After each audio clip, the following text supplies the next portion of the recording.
Հարգելիներս, քանի որ ես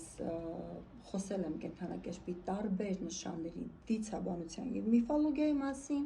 այսօր ուզում եմ խոսել կենդանակերպի ձուկ նշանի մասին։ Ուրեմն ձկները մարդկության պատմության հնագույն խորհրդանիշներից են, որոնք տարբեր ժողովուրդների դիցաբանության մեջ մարմնավորում են կյանքի ծագումը, պտղաբերությունը, տիեզերական գաղտնիքները և հոգևոր վերածնունդը։ Քանի որ ջուրը համարվում է կյանքի սկզբնաղբյուր, դրա բնակիչները հաճախ ընկալվել են որպես աստվածային արարածներ կամ աշխարհի հիմնասյուներ։ Հայկական դիցաբանություն, վիշապներ և ջրի պաշտամունք։ Հայկական լեռնաշխարհում ձկան պաշտամունքն ունի հազարամյակների պատմություն և սերտորեն կապված է ջրի, անձրևի պտղաբերության հետ։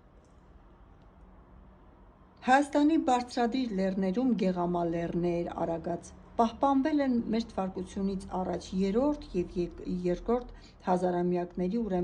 մեգալիթյան կոթողներ, վիշապաքարեր։ Դրանց մի զգալի մասը կերտված է հսկայական ձկան տեսքով։ Դրանք տեղադրվում են ջրի ակունքների մոտ և խորհրդանշում են ջրի տիրակալներին, որոնք կառավարում են անձրևներն ու ոռոգումները։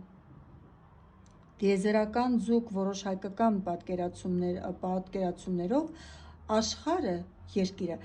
հենվում է հսկա ձկան թիկունքին, որը լողում է տիեզերական օվկիանոսում։ Ձկան ցանկացած շարժում առաջացնում է երկրաշարժ։ Եվ Էնկի աստվածը և Օանեսը։ Շումերական և բաբելոնյան դիցաբանության մեջ ձուկը կապված է իմաստության և քաղաքակրթության հիմնադրման հետ։ Էնկի Էա, ջրի իմաստության և արարման շումերական աստվածը։ Նրա տունը գտնվում է Աբզուում, ստորգետնյա քաղցրահամ ջրերի օվկիանոսում։ Էնկին հաճախ պատկերվում է ձկան պոչով կամ ձկան հագուստով։ Օանես, ըստ բաբելոնյան առասպելների, կես-մարդ, կես-ձուկ արարած կամ երկկենցաղ իմաստուն, որը ցերեկը դուրս է գալիս իր էրիթրեական ծովից և մարդկանց սովորեցնում է գիր, գիտություն, արվեստ, երկրագործություն, իսկ գիշերը վերադառնում է ծովի խորքերը։ Հին Եգիպտոս, Լեպիդոտոս և Աբջու ձկներ։ Եգիպտացիների համար Նեղոսի ձկներն ունեին ինչպես սրբազան, այնպես էլ երբեմն արգելված տաբու նշանակություն։ Օսիրիսի առասպելը, երբ Սեթ աստվածը սպանեց Օսիրիսին և նրա մարմինը մասնատելով նետեց Նեղոս, Լեպիդոտոս, Նեղոսյան Սաղմոն կոչվող ձուկը, այլ տարբերակներում 3 տարբեր ձկներ է կոչվում, կերավ Օսիրիսի մարմինը, և այդ պատճառով Հին Եգիպտոսում որոշ շրջաններում ձուկն ուտելը արգելված է համարվում։ Աբջու և Անետ, 2 սրբազան ձկներ, որոնք լողում էին արևի աստված Ռայի նավակի առջևից, որպեսզի նրան նախազգուշացնեն Քաոսի օձի ապոպի հարձակման մասին։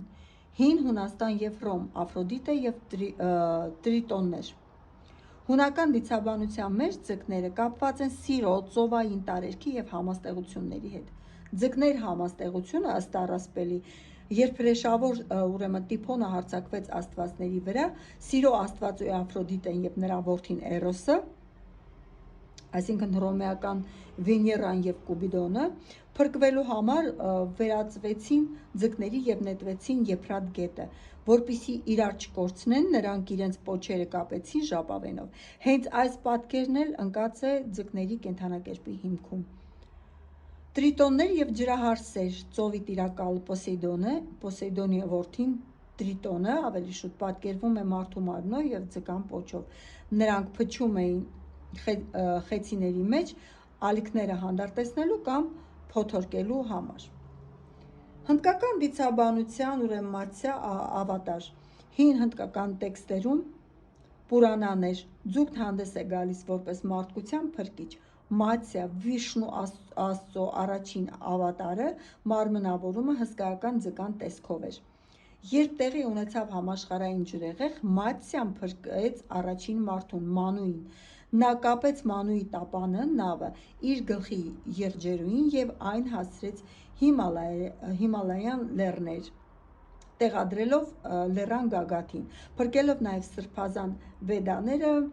և բոլոր կենդանի արարածների սերմերը։ Ուրեմն չինական և ճապոնական մշակույթում կարպի տրանսֆորմացիան, Արևելյան Ասիայում ձուկը, հատկապես կարպը և կոյը, հաջողության, համառության և հարստության նշան են համարվում։ Վիշապի դարպասներ Ուրեմն չինական լեգենդը պատմում է, որ եթե կարպ ձուկը կարողանա լողալ հոսանքների վեր և ցատկել դեղին գետի սրբազան վիշապի դարպասների վրայով, նա կվերածվի հզոր վիշապի։ Սա խորհրդանշում է համառ աշխատանքի շնորհիվ բարձր հաջողությունների և հոգևոր տրանսֆորմացիայի հասնելու վիճակը։ Ուրեմն քրիստոնեության մեջ իղտիս կամ իղտյուս, չնայած որ քրիստոնեությունը դա դիցաբանություն չէ, բայց ձկան սիմվոլը այստեղ շատ ուժեղ և կենտրոնական նշանակություն ունի քրիստոնեության հետ։ Իղտիս հին հուներեն ձուկ բառը հանդիսանում է ակրոստիկոս, Հիսուս Քրիստոս Աստծո որդի փրկիչ։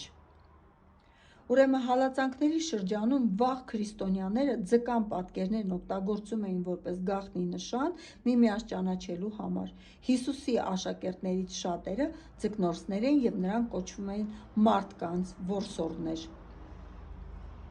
Ուրեմն երբ Օլիմպոսի աստվածները հաղթեցին տիտաններին, երկրի աստվածուհի Գայան զայրացավ։ Նա արարեց Տիփոնին 100 օձագլուխներով կրակ արտաշնչող սոսկալի հրեշին, որպեսզի կործանի աստվածներին։ Տիփոնի հարձակումն այնքան հանկարծակի ու սարսափելի էր, որ աստվածները ստիպված եղան փախչել և կերպարանափոխվել կենդանիների։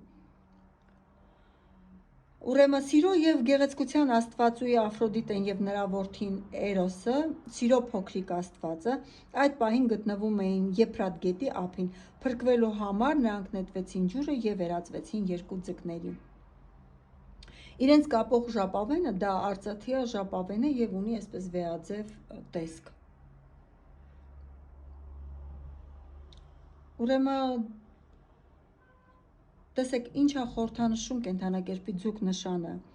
Այստեղ կա երկու հակառակ ուղղություններ։ Համաստեղության մեջ մեկ ձուկը լողում է դեպի վեր, խորհրդանշում է հոգևոր զարգացում, երազանքներ դեպի երկինք, դեպի տիեզերական գիտելիք, իսկ մյուսը հորիզոնական խորհրդանշում է երկրային կյանք, նյութական աշխարհ։ Սա ստեղծում է նշանի ներքին երկվությունը։ Իսկ ժապավենը ցույց է տալիս, որ առանց մեկը մյուսի ուղղակի գոյություն ունենալ չի կարող, հոգևորը առանց նյութականի կամ նյութականը առանց հոգևորի։ Ջրային տարերքը ցույց է տալիս ինտուիցիայի, խորը հույզերի, գաղտնիքների, անգիտակցականի մասին։ Ձկները երկնքում պատկերվում են որպես երկու խումբ աստղեր, որոնք կազմում են հյուսիսային ձկան Անդրոմեդայի տակ և արևմտյան ձկան Պեգասի տակ մարմինները։ Կապող ժապավենը համարվում է Ալրիշա։ Սա կազմում է, ասեցի, վեաձև տեսք։ Քանի որ համաստեղությունը աղոտ է և չունի պայծառ տեսք, ապա Ալրիշա անվանումը արաբերենից թարգմանաբար նշանակում է պարան կամ ժապավեն։ Սա այն կետն է, որտեղ միանում են երկու ձկների թելերը։ Այն իրականում կրկնակի աստղային համակարգ է համարվում։ Եվ ուրեմն ինչ կարելի է այլ ասել ձկան մասին։ Թե նայենք կենդանակերպ ձուկ նշանի ուրեմն աստվածությունը,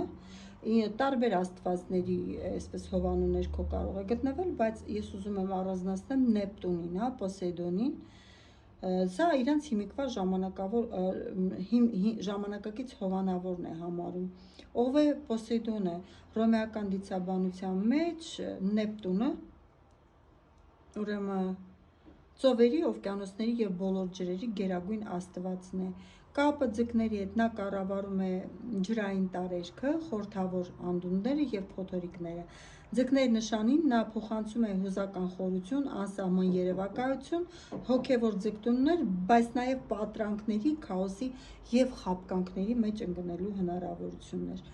Իրենց աստվածը և իրենց գլխավոր մոլորակը համարվում է Յուպիտերը։ Ուրեմն սա իրենց ավանդական հովանավորն է։ Սա ուրեմն Ձկների հետ օժտում է հզոր ինտուիցիայով, մեծահոգությամբ, կարեկցանքով, փիլիսոփայական մտածողությամբ։ Այս աստծո շնորհիվ ձկները համարվում են կենդանակերպի ամենահոգևոր եւ իմաստուն նշաններից մեկը։ Գիտեք, ասեմ, իմ սեղանին դրված է հենց Յուպիտերը, Զևսը։ Աստվածներ կարող ենք այսպես զուգահեռներ անցկացնել կենդանակերպի ձուկ նշանի եւ աստվածների հետ, բայց եթե ամփոփելու լինեմ, պետք է ասեմ, որ նրանց կառավարում է Նեպտունը, Պոսեյդոնը եւ Յուպիտերը, Զևսը, աստվածների կողմից իրենք մարմնավորում են ուրեմն նաեւ մարմնավորում են Աֆրոդիտեն եւ Էրոսը։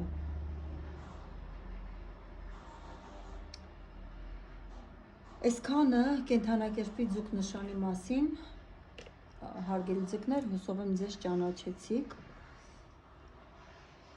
Ես հետո առանձին կխոսեմ, հա, որ կենդանակերպի գլխավոր հովանավորը որ մոլորակն է, որ աստվածն է, կխոսեմ նաև թվերի մասին, որ աստվածն է, հա, այսպես հովանավորում կամ որ մոլորակին է պատկանում տվյալ թիվը։ Հետևողական եղեք իմ էջին ու դուք շատ բաներ կլսեք ձեր մասին։